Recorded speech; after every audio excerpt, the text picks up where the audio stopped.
All right, welcome to another week, another set of topics and videos to watch and things to discuss and ways to learn. As I always start every single week, I hope that you are learning that this really is a good mindset to have, that you're constantly looking for opportunities for improvement. Nobody can umpire a perfect game. I can't umpire a perfect game.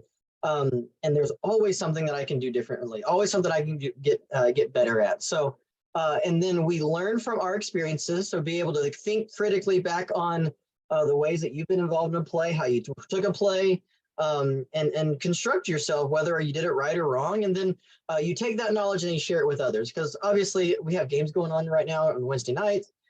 We got people working and stuff, so not everybody can be on here, but you can take what you've learned and you can share it with your partner tomorrow, or you can share it with them on Friday, depending on whenever your next game is. All right, so I have a video for us that we are going to watch, and this is going to lead us into our first poll question. So everybody, we're going to watch it one time, maybe two times, and then we're not going to say anything. We're going to then take a poll and see where we're at. Here we go. Cool, let's watch it one more time. I don't know why there's that text in there. Hold on a second. Let me fix that, because that's really weird. There, much better. Let's try that again. Second watch.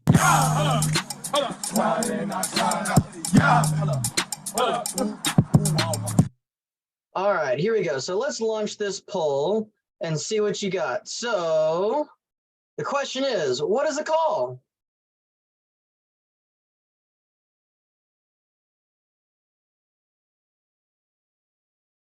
I'm going to play it one more time for us.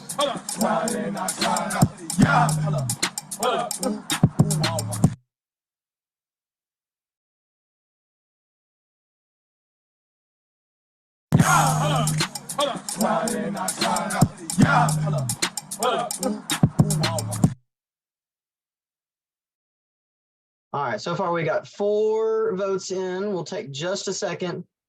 3 votes in, actually. We'll give them just a half a second longer, see if we can do this. I'll play it again for us.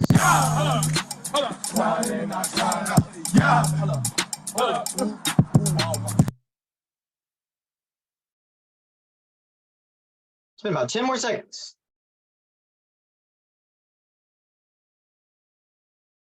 3, 2, 1. All right, ending the poll, moving on. All right, 3 out of 3 people, or 3 people answered. And I'm here to tell you only one of them got it correct. So let's see if we can back this play up. See if we can back this play up and talk exactly about the ruling and everything. So here we go to the next slide. So this is a piggyback off of what we talked extensively about last week, a runner leaping / diving over a player. It's in Rule 8.4, 2B and D, which is on page 55 of your books. And last week we briefly said a runner is never required to slide. I just want to reemphasize that, because there's just this perception that anytime there's a play coming in, that a runner has to slide. That is not true. There are several things that a runner can do that is not sliding. Jumping, hurdling, and leaping are all legal if the defense is lying on the ground. That means lying belly on the ground or lying back on the ground. Those are the 2 options. However, diving is never legal. And let me further clarify. Diving is anytime that you go head first over something where your body is now horizontal.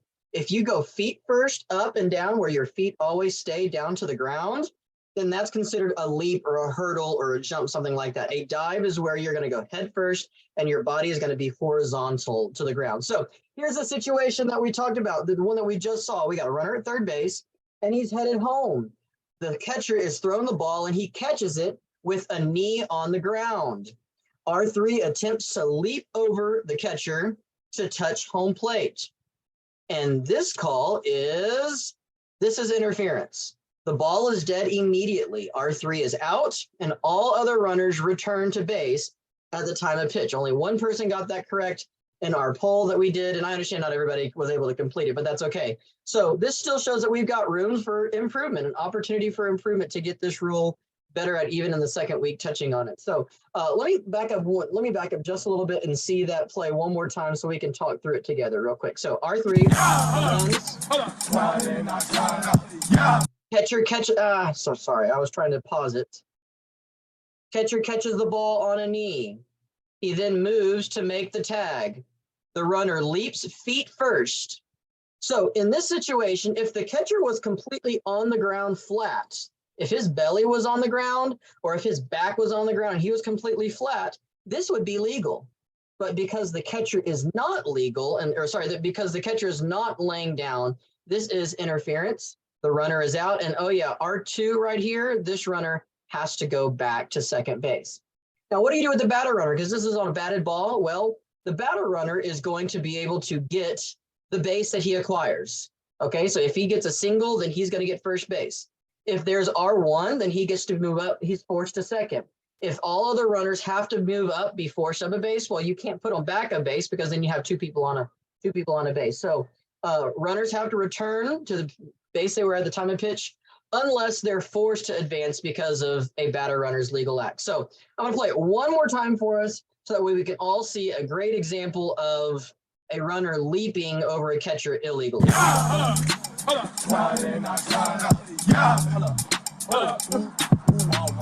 we're going to call time. We're going to point, that's interference. Batter or runner is out. And then we're going to move R2 back to second base to where he was at the time of pitch. And the batter is going to get first base. All right. I have another poll for us real fast. Let me check my chat.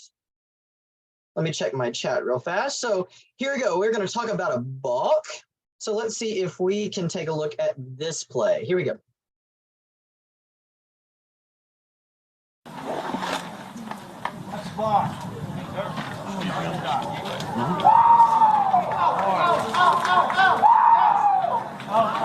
Let's watch it again. Now the audio for some reason isn't paired with the video. So the umpire calling that's a balk. Actually, the audio happens a little bit before he actually calls it in the real video. I'm not sure why there's a difference in here, but let's watch this one again. That's balk.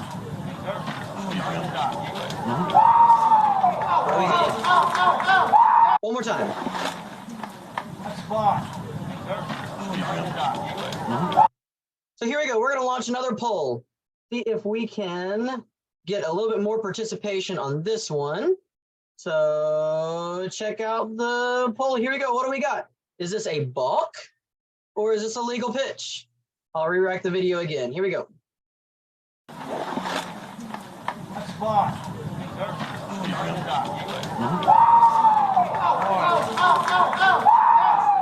All right. That's balk.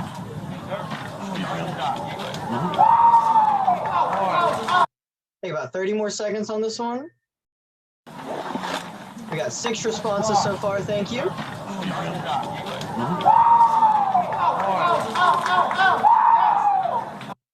And one last time, just in case you haven't seen it yet. That's balk.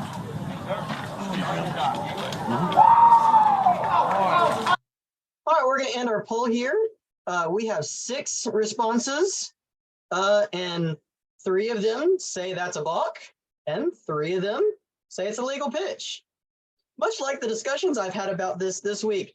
And it's so funny that I found this video on our wonderful Instagram page that is publicizing all kinds of videos because I was at WISD Stadium last Tuesday, so not yesterday, but the previous Tuesday, and we had like 6 different balks and 2 or 3 different kinds of illegal pitches, and it was a wacky day of enforcing Rule 6.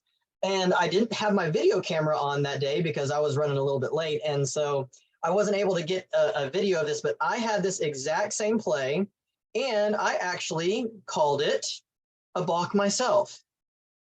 But I started thinking and I started digging. I said, okay, I want to find this in the actual rule book. And so I got started. So I went to Rule 6. Rule 6 begins on page 40 of the rule book. The first section of Rule 6 talks about the pitching positions, the set versus the windup, the things that you can do.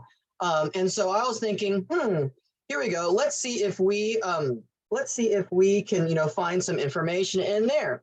So in 612, it talks about the windup position. The pitcher is limited to not more than 2 pumps. Sorry, that should be pumps or rotations. But that begs the question is, what is the definition of a pump or a rotation? So I think a rotation is pretty simple. So if you take a windup position pitcher and, and he's doing like the double twisting of the hips or something before he, delivers the pitch. I think this is kind of like maybe a Japanese style or something like an older style that was gone by the wayside. There used to be several pitchers that, used to pump their arms back like this, before they delivered. Again, that was a long, long, long time ago. Maybe we have a guest appearing in my video today. And so I think this is kind of hinting at that, but at the same time, it doesn't say anything as to whether the knee moving up and down is considered a pump. I would not consider the knee moving a rotation, but that's kind of where I'm sitting a little puzzled. Is the knee moving a pump? So if this was in the windup position, would this be a legal pitch as well? But that's not really what we're talking about. We're talking from the set position. So I'm looking further into the thing. I don't see anything about the set position in 6.1. So I go further in 6.2. 6.2 talks about infractions by the pitcher, and then Article 4 talks about balks. This is on page 43.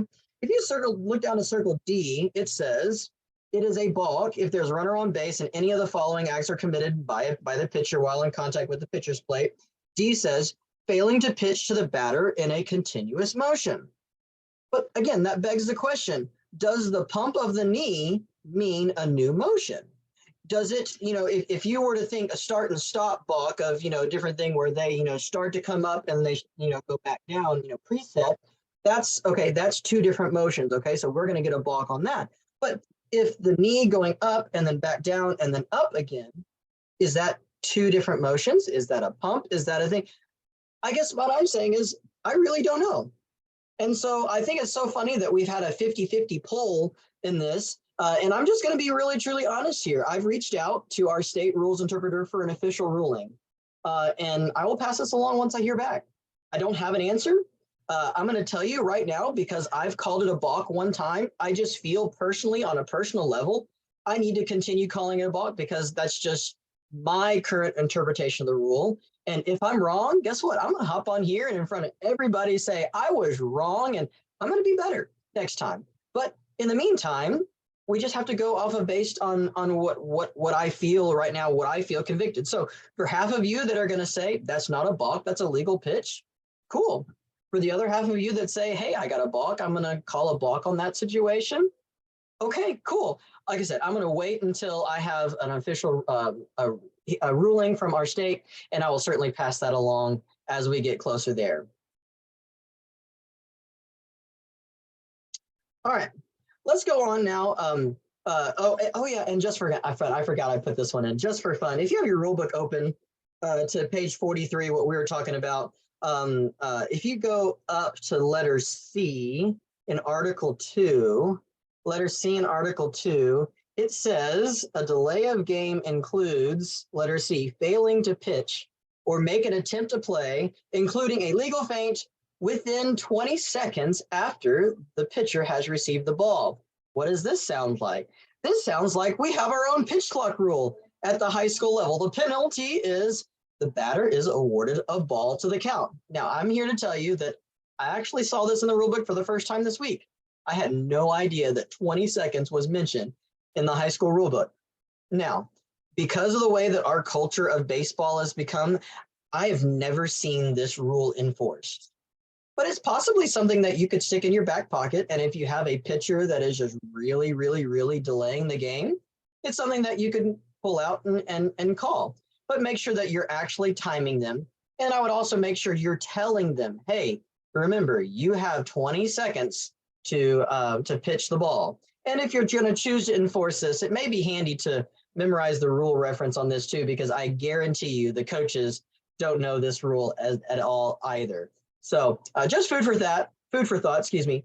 And, you know, in the talks of Major League Baseball getting a pitch clock and NCAA baseball getting, you know, some pitch clock revamps, I think it would be awesome if our state decided to make this rule a point of emphasis for next year, because it's in there and it's been in there. Why don't we put some emphasis behind it so we can start enforcing it as well at our level? Just food for thought, just for fun.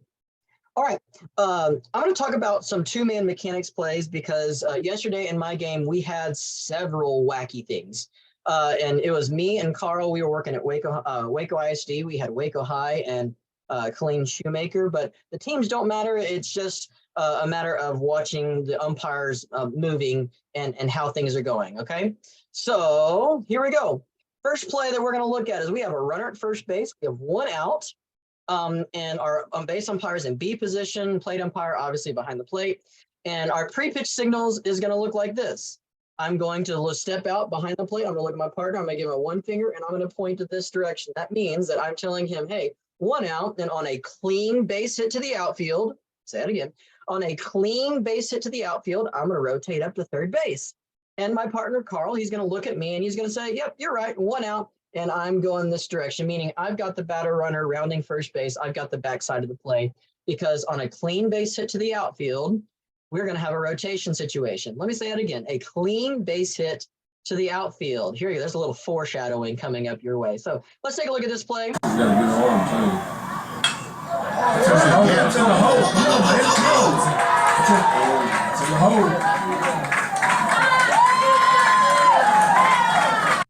Cool. This time I want you to watch the ball be hit, and then I want you to watch the plate umpire. That's all I want you to watch. The ball be hit, and then I want you to watch the plate umpire the whole time.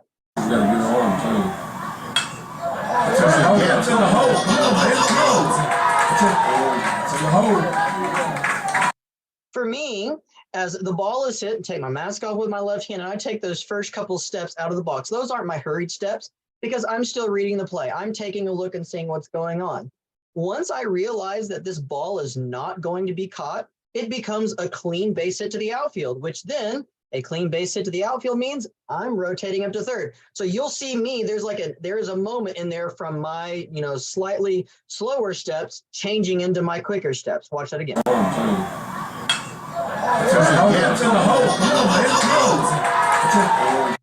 So that's just me noticing that I need to rotate up to third base.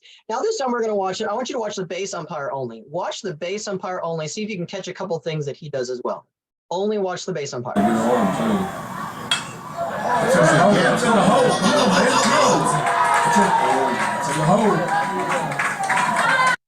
First thing I want you to notice that Carl does a great job of, he steps up with his right foot and he turns and he puts his chest to ball. You always want, as a base umpire, always want your chest to the baseball. That's like umpiring 101, when in doubt, chest to ball. That's just the basic thing that's going to always put you in a great position.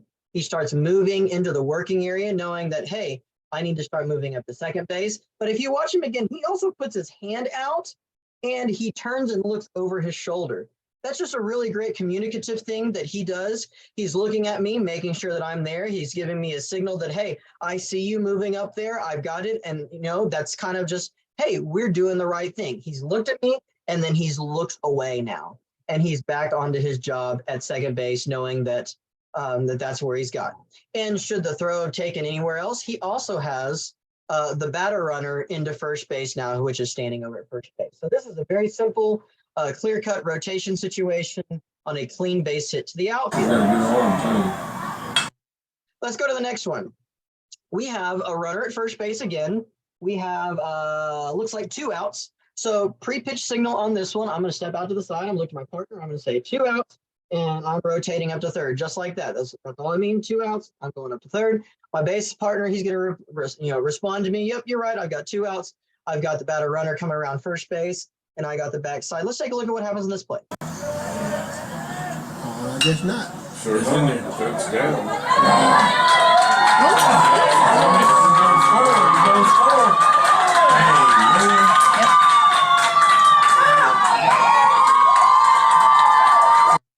All right, so let's back this one up. So we got runner at first base, and we got a fly ball that's hit to the right fielder.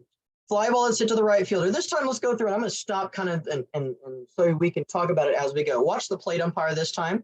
Watch the plate umpire only. I guess not. Sure is in there. Ball is hit right here. Now, as I'm taking my mask off and starting to move in that direction, I need to know, is this my fly ball responsibility or not? The ball is hit to the right fielder. He is taking 2 steps forward. The right fielder moving forward is the base umpire's catch, no catch responsibility. So I release that, and now I'm starting to judge. Is it going to be a caught ball? Is it not going to be a caught ball? If the ball is caught, then I just need to stay put as the plate umpire. If the ball is not caught, then, well, we have a clean base hit to the outfield, so I've got to start rotating up to third. I now can tell that the ball is going to drop in front of him. It was one of those bloop singles, and so I'm taking off to third base. But if you notice, the right fielder disappears from the screen. Why? Because the ball gets past him. Now, there no longer is going to be likely a play at third base.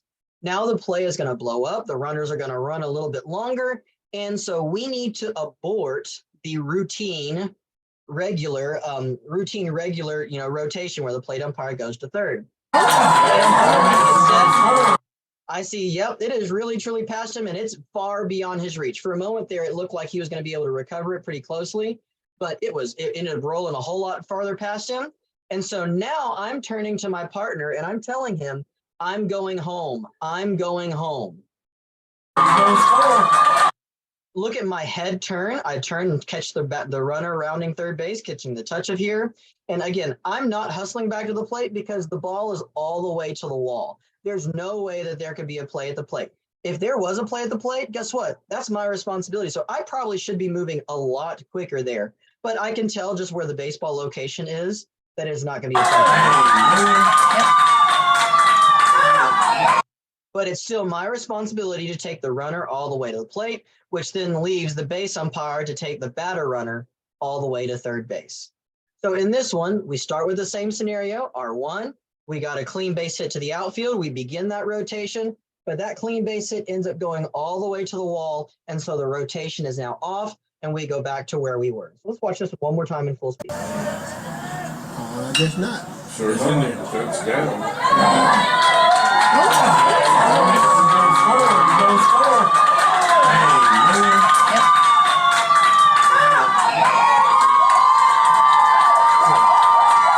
All right, moving on to the next one.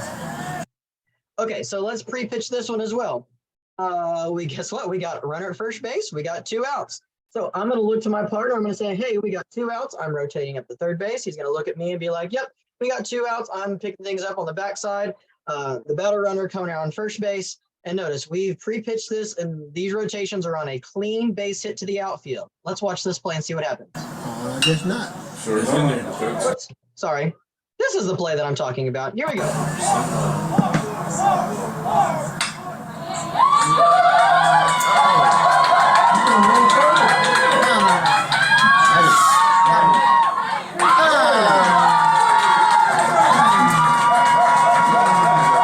Now, there's a lot more to this play that we're going to get to later on in the video, but let's take this first situation. So the first part of this is, remember, we rotate on clean base hits to the outfield. So let's watch this again. And I want you to ask yourself, is this a clean base hit to the outfield or not?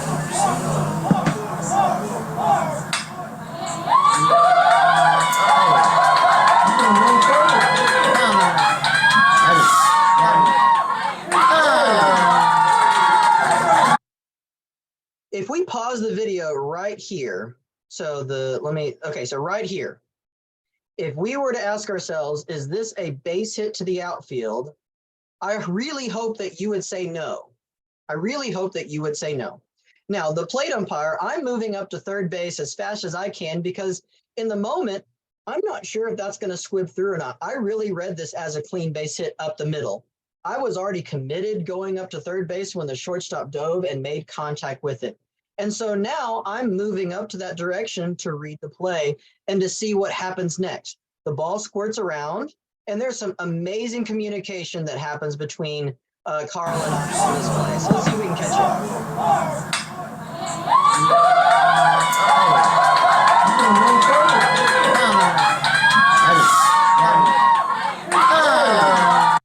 I'm going to see if I can pause it real fast because this moment, Carl looks back at me and we make eye contact with each other, and we just have this moment of, this is not a rotation. And I knew that, and so the plate umpire, I backed off. Carl knew it, and so he initiated the play and continued on. Watch that unfold.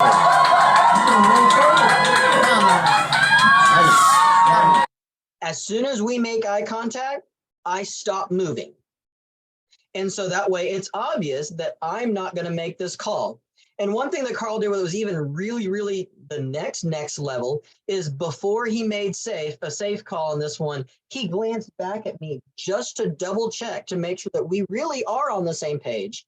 And indeed we were. And he makes the safe call in this situation. We are not going to rotate on this because this is not a clean base hit to the outfield. A clean base hit to the outfield. From this moment right here where the center fielder has the baseball, so many random things can happen. So many crazy things could happen. The shortstop could pick up the ball and he could spin and throw it to first base trying to get back behind the runner. Well, our umpire out in the field would have to be able to take a step in the working area and make that call. We could have a play going to third and then play going to second. Really, we just have lots of multiple runners.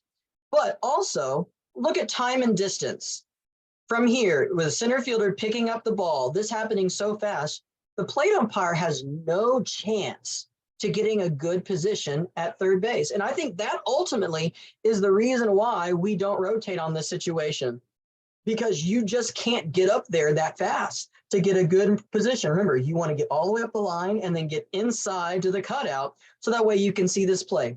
You just can't get there. So you got to go with the umpire that has an angle, and that's the base umpire. So one more time, I just want you to watch the communication between the base umpire and the plate umpire, and that moment when they lock and the roles instantly change, and we know exactly what we're doing. Watch it one more time.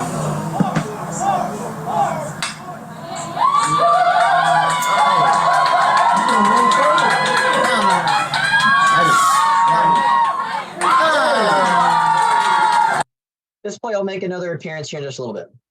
All right, last one that I want to talk about is kind of what we did several weeks ago. I talked about the next play as a base umpire, as an umpire in general, always being ready for what the next play is. And, these high school kids, they never throw it where it seems to go sometimes. And it's just, just got to read the play as it unfolds. Here we go. We've got the bases loaded. We've got one out. So as a plate umpire, I'm going to pre-pitch this. Hey, we've got one out. I'm pointing up. That means my infield fly. And I'm also going to tap my watch because this is also a timing play. Remember, timing play with one out, anytime that you have multiple runners on base, that you could possibly have a one out timing play. So again, that's infield fly and one out timing play. And then I'm going to point to the plate just saying, hey, I've got everything at home. My partner's going to echo, yep, you're right, infield fly, one out timing play, and I've got, out on the field, whatever your signal is for that. So let's take a look at what happens in this play. He was out there on that white line a while ago when he called it a strike on too. It's in the hole, it's in the hole. Where you going, man? Get on there. Oh, gosh. Yep. I love this because really when you think about, hey, Waco High could get a really good rally going, and then we have a base running mistake.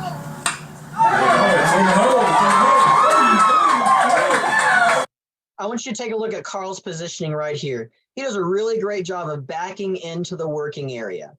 The working area, again, the area that's behind the mound, because he knows he's got 3 runners to be responsible for. Again, a high school kid can throw it to any of these bases, and he's the one that's responsible for this call. Where you going, man? Get on there. Oh, God. He was out there on that white line. Now, the only thing that I would say in this one is Carl's making the call as he's moving. Oh, God. Yep. He's trying to close down in space. And I think that this call, it was really obvious that he had that. But in a perfect world, I think even Carl would admit that we're supposed to be stationary whenever we make the call. But in 2-man, you just got to cut the difference. You got to split the difference and take what you get in the play. So this is just a good example of keeping chest to ball, using the working area, so that way you can move and make a call on anywhere that the play happens to go. So great job, Carl, on here. All right. Now we're going to continue 2-man mechanics, but we're going to talk about something a little bit different that has a little bit of nuance to it. And there are some videos that go along with this as well from yesterday. So here we go. You make a call, and the coach comes out and asks for you to get help. So we all have that situation where you make a call out on the field and a coach either, happily walks out to you, very quickly walks out to you, or, the slow, methodical, dragging one foot kind of, and you're just thinking to yourself, he's going to ask me to get help. He's going to ask me to get help. That's the frame of mindset that I want you to have as we take a look at these next couple of plays.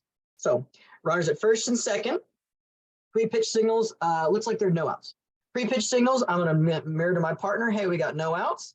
It's an infield fly situation. And on a tag, I'm going up to third. On a tag, when there's multiple people, I'm going up to third. That's the pre-pitch.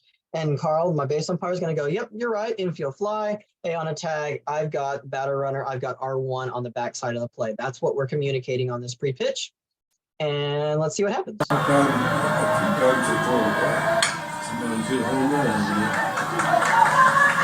Nope. Right behind must have been a home run. Yep. And they cleared out on the bases and run out there. Here comes the coach. Now coming to the plate for lines, number 25. Courtesy runner at Martinez. By the way, that's number 9 for the catcher. Number 9 for the catcher. All right. Well, let's see for help.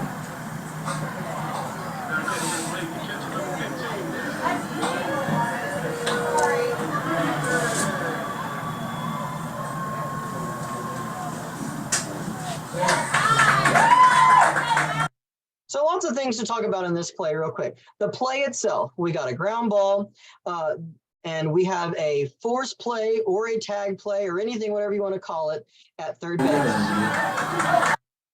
So now the runner is going to try and beat the fielder to the third base. The third baseman is going to try and beat the runner to the bag as well. Why did he not turn around and tag him? I have no idea, but that's another question for another day. So now we have a foot race. And just, again, this is two-man umpiring. We have to take angles on every single play.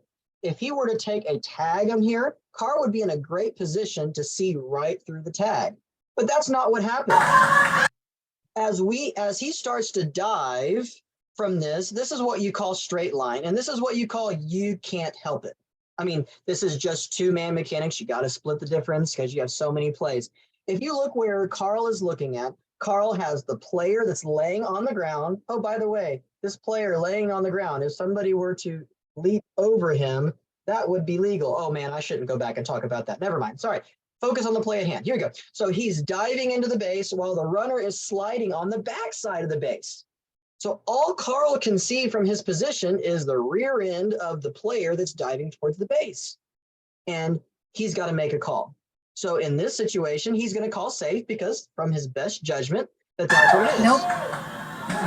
Also notice the runner slid off of the base. So had the tag been continuously applied, you also could have had an out there, but we didn't have that situation.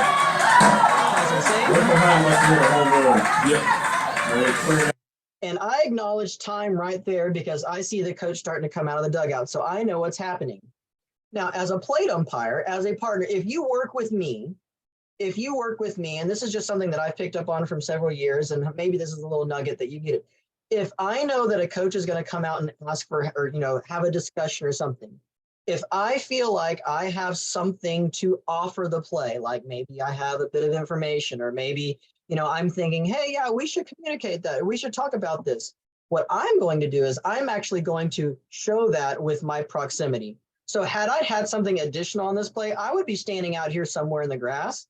I would certainly have my mask off. I may even take my helmet off, just kind of maybe get, my partner's attention, say, hey, just look at me or something like that. Maybe we could get something. So when he obviously asks, we can get together and, have that information. But I don't have anything to add on this. I think Carl got the call exactly correct.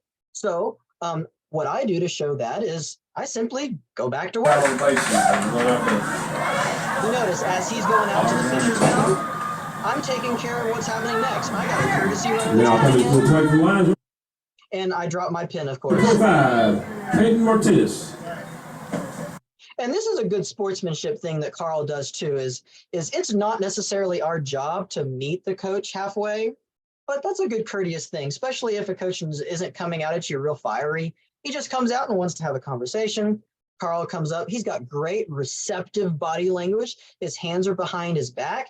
He dips his head down to listen really attentively. I try to really make eye contact to show that I listen well, but body language overall is really receptive to communication.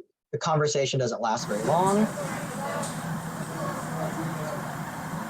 Carl informs him that says, sure, I'll go talk to my plate umpire, but remember, you've got to go back to the dugout and be okay with whatever we come back out with. You'll watch the coach doesn't go all the way to the dugout, but also because our conversation is so short, it's not going to be an issue in this situation. So I'm filling out my lineup card, marking my courtesy runner, and I see him.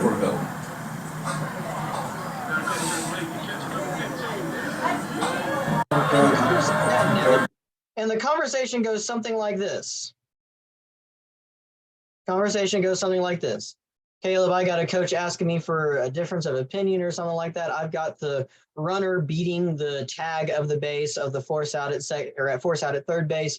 Do you have any information that could possibly be beneficial to this call? And I looked at Carl and I said, no, I thought you got the call right. I know it's a tough angle and a crazy play, but I thought you got it right. He said, great. And so we're going to stick with our call. And the calling official is the one that gives a second mechanic as we leave the conversation.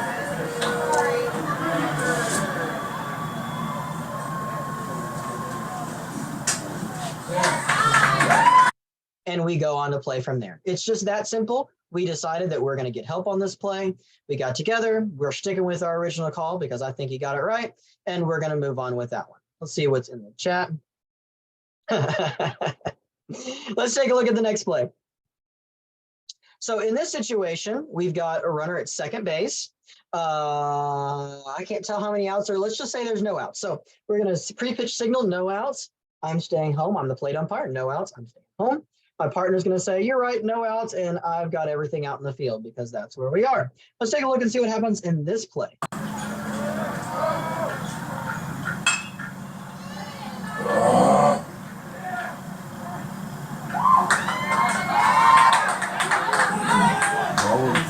Stop. Dead stop. Dead stop. You do not do that. Now batting number 19, Hudson Rice. You do not do that. Again, great job by Carl walking to meet him. That shows great sportsmanship to say that we're in this. Receptive body language, communicative body language, hands are behind his back. He's looking up this time.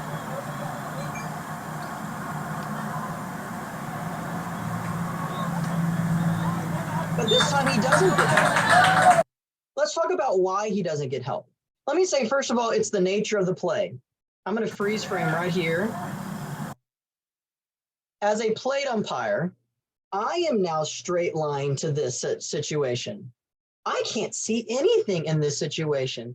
We got a tag, a runner trying to dodge a tag. The only person in the entire ballpark that can see that, is the base umpire. Oh yeah, and the third base coach. He's got a pretty good look at that play too. But I digress. The base umpire, he's going to have the one in this situation. And after Carl makes the call, see if I can catch this on video. All in front, also stop. Dead stop. I linger and my head out there and I nod Carl and I actually verbally tell him, I said, good call, Carl. And I don't know if he heard me or not, but that's irrelevant. That's just, again, communicating me to him that if the coach comes out on this, I got nothing. Feel free to stick with your call. Feel free to not go for help in this situation. Dead stop. I get back to my plate. Now, again, if I have something to go for the play, this is just me personally. If I have something to add to the play as the non-calling official, you would know that by my proximity. I would be out here somewhere in the grass area. I'd probably maybe be getting Carl's attention right now. Carl, kind of seeing that, hey, the coach is going to come out. My proximity shows that I have something to contribute or that I don't have anything to contribute. And this time I get back behind the plate and I'm ready to keep working. Number 19, Carl goes and meets him halfway. And ultimately he chooses to not get help in this situation.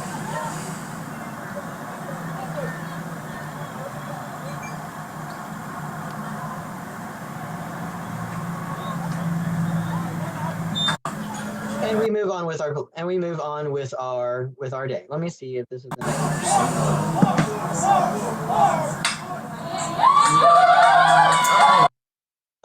back to this original play. Okay, so we've watched this play already. We watched this play unfold a lot already because of what it had to do with the rotation. But there's one part of the play that lingers on still. So I'm going to pick it up right here, and let's see what happens to the second half of this play as it pertains to coach coming out.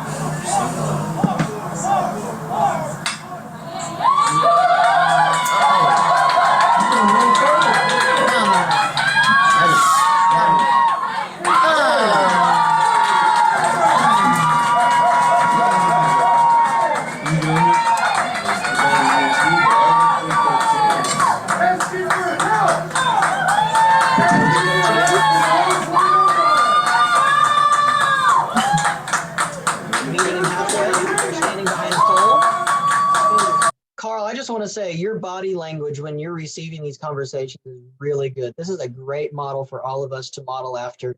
Hands behind their back, body is open, receptive to receive the communication, and you let the coach talk first. That is really great. You didn't hesitate, did you? You just kept on running. Enjoy a little press box chatter. He ain't gonna do that. He's not gonna do it. Do you get so many deals? Crowd's getting involved. What do you think? Does he get help or does he not?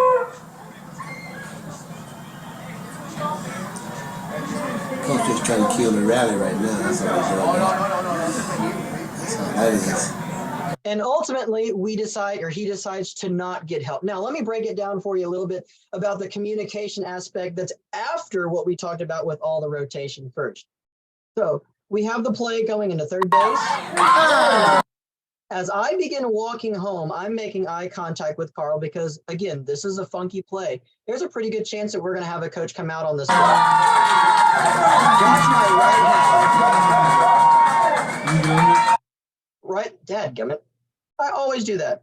My right hand pumps at my hip. Let me see if I can back up and get there. My right hand pumps at my hip. And that's just a way that I'm telling Carl, hey, that is a great call. Again, I'm going to stand up so you can see. It's just right here. That is a great call. I support you 100%. I think you got that play right. Great teamwork. And watch my right hand as I'm starting to get back to the play.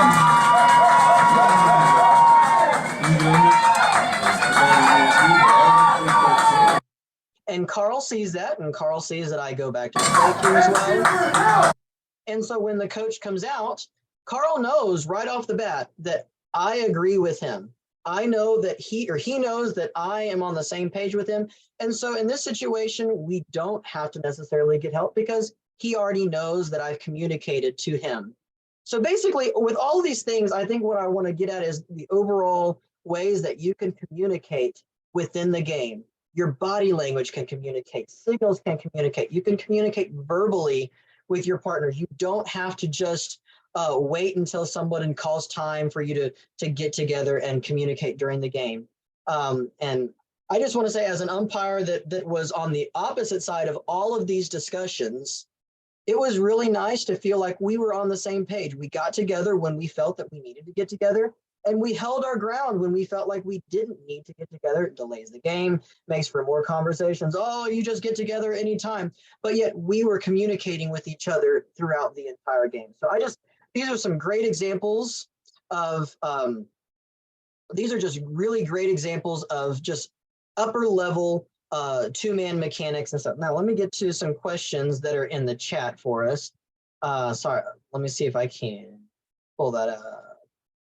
Okay, here's a question. It says, two-man mechanics, blind spot. Who watches batter runner touch first base? Great question. If we are in a rotation situation, well, it's the base umpire, U1, U2, depending on whatever position he's in, to watch the batter runner touch first base. That is their responsibility.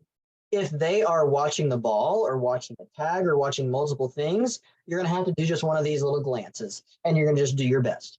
As a plate umpire, if you have the whole field in front of you, if you are staying at the plate for because you don't rotate up to third or anything, you're staying at the plate, keep the whole field in front of you. absolutely help out in that situation. It's not your job necessarily, but you absolutely can help out and fill in that gap if your partner doesn't have that. Now, say a coach decides to appeal this situation.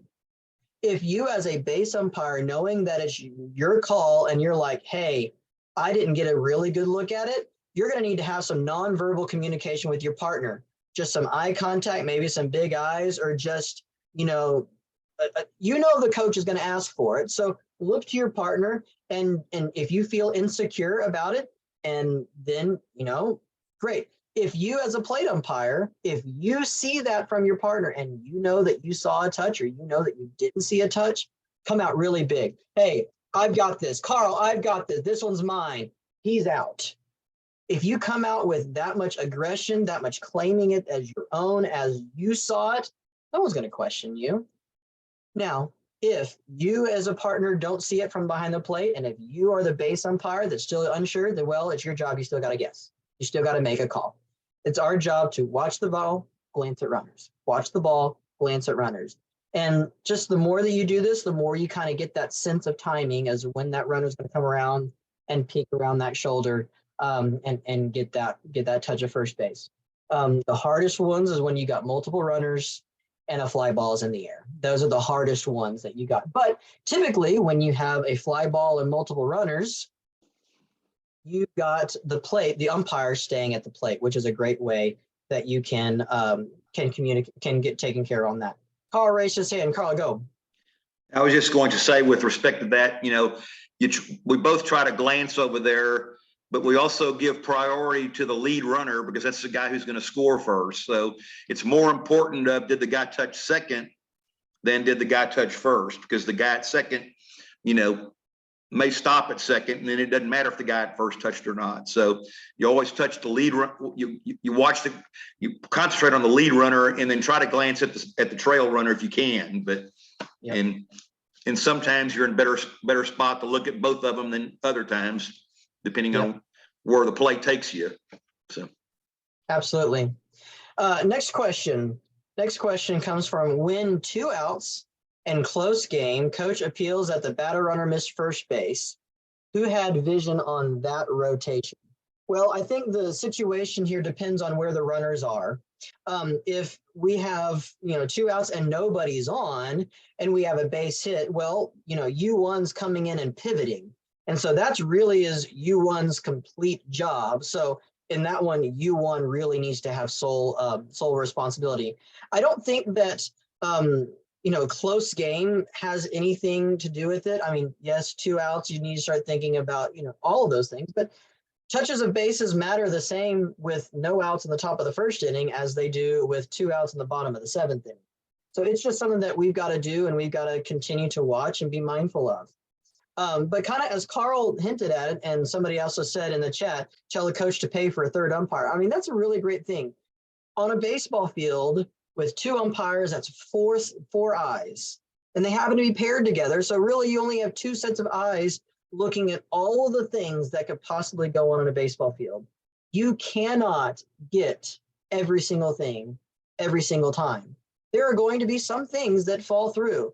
And I think that our priority, like Carl said, does need to be the lead runner, does need to be the tag play, does need to be lining up the catch and then the tag to make sure that that is all legal. And, sometimes if you're not able to get your head around and catch a batter runner touching first base, well, that's just the sad reality of two-man umpiring system. It is a flawed system, and we just have to do our best with it. Okay? Those are 2 really great questions in the chat. That's all the videos and stuff that I have for us. So does anybody else have any other questions that we can jump in with? I would just add, just a quick piggyback. A former minor league umpire in the Texas League when it was still a 2-umpire system. Mm-hmm. And I've asked, you got to break things down into priorities. Each umpire has his priorities, and they fluctuate. Okay, so if that trailing runner, it's usually it's always somebody that's just trying to scheme that we might be able to get the umpire crew stumped on who saw the trailing runner. If you get it, you get it. If you don't, you don't. Yep, that's right. All right, guys. Well, we got about 8 minutes left on our hour block of time. I remember I always tell you that we're going to have an hour's time worth. Anybody else have any questions? Plays from the week, thoughts, concerns, issues? Yes, Caleb, I do. Jimmy King. Okay. I put it in the chat a while back. Sure.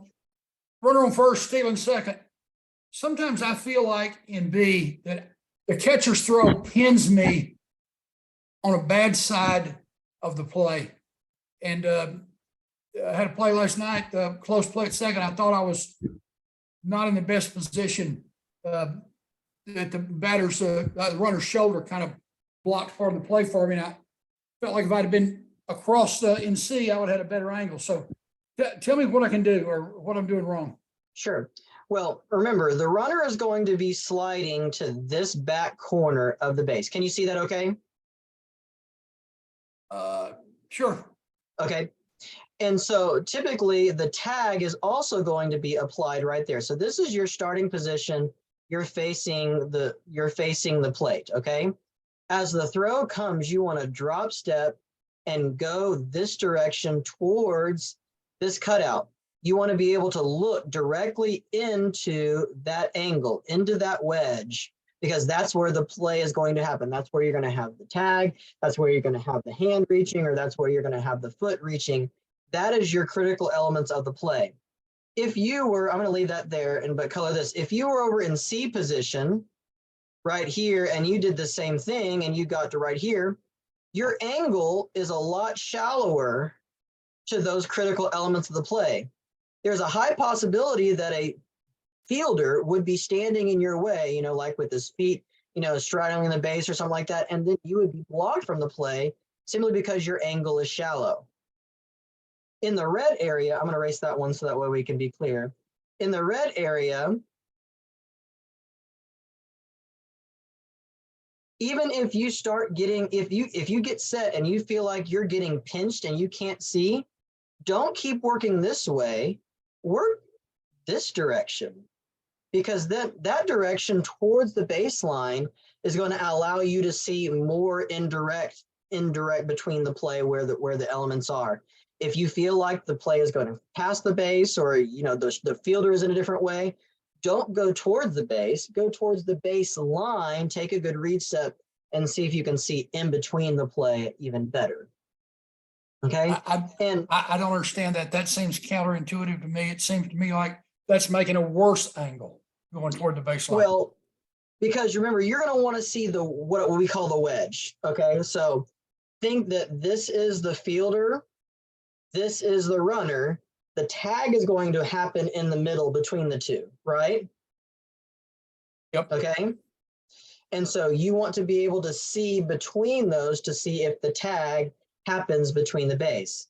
And we call it the wedge because I'm going to draw a bigger base because I'm a terrible drawer on my computer. Okay, so if this is second base right here, this is the corner that they're racing to, right? The runner is going to be sliding in this direction. The tag is going to be in this direction, right? Which leaves us to a golden angle of right here. This is the golden angle. That's the wedge. That way we can look in between the play and to see where the runner hits, where the tag is applied, racing to that corner. Okay? And in order to see that angle, that's why you really draw it out. And that is where you want to be for taking a steal play at second base in two-man. And again, in two-man system, you got to cut angles. You got to cut distances. It's a flawed system, but you just got to do your best to turn, let the ball turn you as it goes past, and to get yourself to where you can see right in between that angle. Okay, thanks. You're welcome. Hopefully that cleared things up a little bit better. Anything else? I got a couple in the chat. Let me erase this and I'll see what's in the chat, but anybody else want to unmute and ask real quick?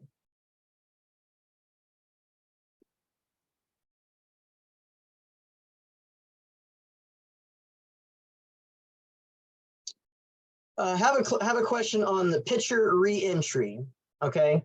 And then I have another question on pitcher taken out to a different position and then returning to pitch again in the same inning. So that's going to be in, that's not going to be in Rule 6. Rule 6 is about pitching And infractions, that's going to be in the substituting rule, which is, I believe, rule 4.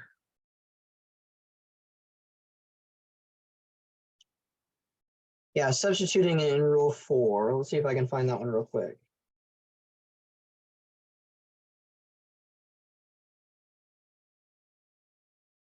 Yeah, here it is. It's down at the bottom on page 27. It says, if a pitcher is replaced while the pitching team is on defense, the substitute pitcher shall pitch to the batter, then at bat, or any substitute for that batter, until such batter is put out or reaches first base, or until a third out has been made. To ensure that the requirements of this article have been fulfilled, the umpire will deny any coach, defensive player conference that will violate this rule. If a pitcher is incapacitated or blah, blah, blah, the rule is ignored. Okay. A player may be removed as pitcher and returned as pitcher only once per inning, provided the return as pitcher does not violate either the pitching, substitution, or charged conference rule. So basically it's once per inning, and they have to stay on the field as an active player. If the pitcher, because of an injury or being incapacitated, is replaced as the pitcher and the above rule is not satisfied, or if pitcher's requirement blows throws more than warm-up throws than permitted, the player cannot return to the game as pitcher. So there's a one little caveat on there about that, but that's the real key, is that they can do it once per inning. Great question.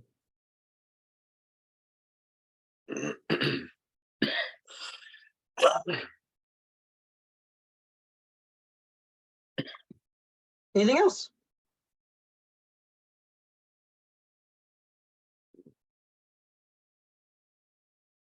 Awesome. Well, we are down to the final week of season. I believe for most everybody, the regular season ends next Tuesday. That would be the 25th, which leaves, the Thursday, Friday, Saturday open for any playoff seeding games or any, district championship games or anything. And then we have the playoffs right around the corner.